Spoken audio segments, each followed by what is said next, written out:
dream house kung harap bahay. Yan sa labas ganito. Ito. Ang budget tayo papalagay ng dito. Ito, simento ito. Ito lang, maliit lang siya. So, yun, papasok siya sa kabila. Salamat sa kabila. At dito sa loob.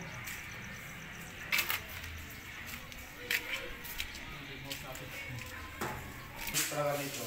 Hindi ako nakakamali, no? 36 square meter lang. 36 square meter lang. So, ito yung CR niya. Pagkita mo. Anyway, ano yung sa dire? Ito po yung CR niya. So, maganda nga yung CR niya. So, medyo maliit lang talaga yung CR. So, ang balak ko nito ngayon, puso ka konti.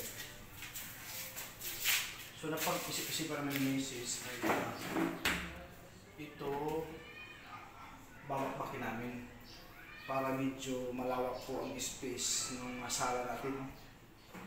Ayan. So, balak namin dito, ilipat. Ito.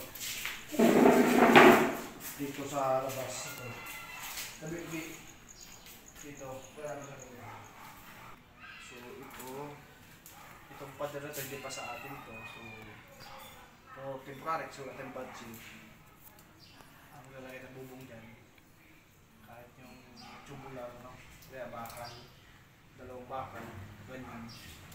Maganda rito, guys. Nakawak ito para hindi masyadong bulot, no? So, balak namin yung CR dito lalagay. Yung malpasa, maluwag yung space doon. So, dito naman yung lababo natin. Ito, tumulong pa. Yan. So kahapon, dito may kahoy, pinagkala namin. So medyo malinis lang at ito ay tatambakan natin ng papupluringan natin, simento, no? Para medyo makinis. So yun lang, tsaka ano, at ito yung sigang floor. Pero guys, ito kasi pagka-turnover sa amin, maraming salamat to. Maganda yung pagka-turnover, makinis. So, dito second floor niya, akit natin. Dito balik pa rin, guys. Ito yung second floor. Yan. Akit dito. Mahagdan siya kaso ayusin pa.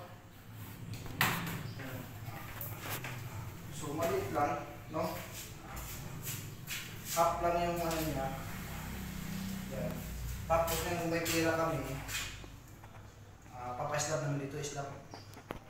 Mas mga sa loob buhos, pero kung wala pa, temporary naman para malipatan natin.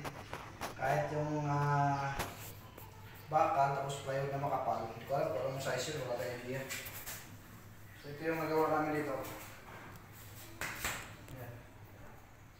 Ito yung nagawa namin. Skin ko talaga kuya.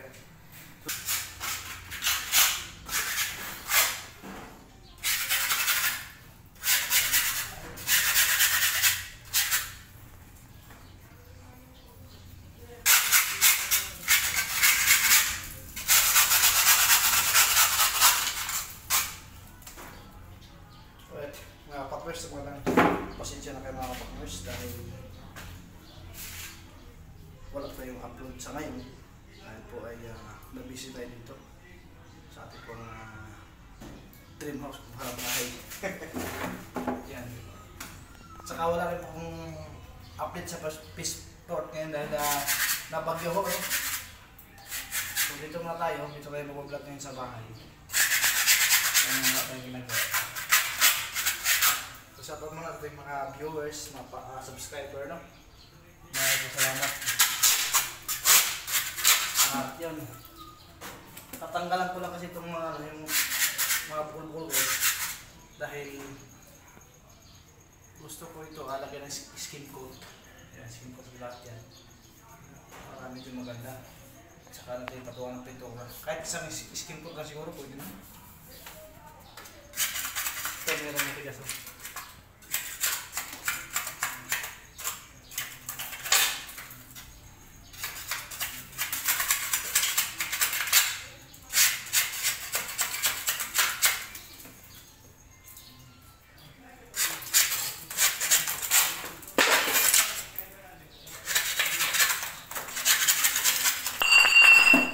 yun?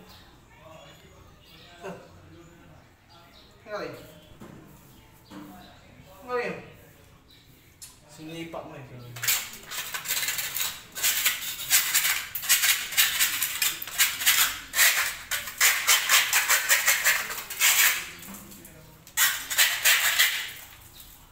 Ito guys.